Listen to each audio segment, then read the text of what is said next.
জেলে যেতে হলেও আসন্ন মার্কিন প্রেসিডেন্ট নির্বাচন থেকে সরে যাবেন না ডোনাল্ড ট্রাম্প। সম্ভাব্য গৃহবন্দী বা জেলবন্দী হওয়ার সাজা মেনে নিলেও মার্কিন জনগণ তা মেনে নেবে না বলে জানিয়েছেন তিনি। এ নিয়ে প্রেসিডেন্ট জো বাইডেনকে তিনি দোষারোপ করলেও কোনো মন্তব্য করেননি মার্কিন রাষ্ট্রপ্রধান।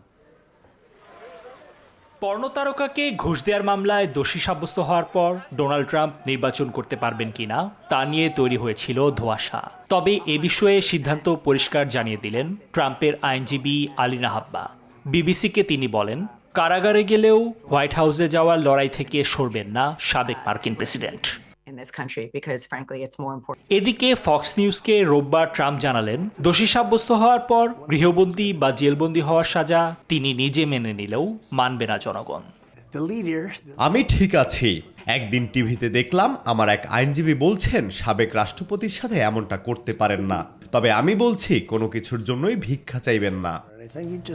নিজেকে একজন রাজনৈতিক বন্দী হিসেবে উল্লেখ করে এজন্য সরাসরি জো বাইডেনকে দোষারোপ করেছেন ট্রাম্প।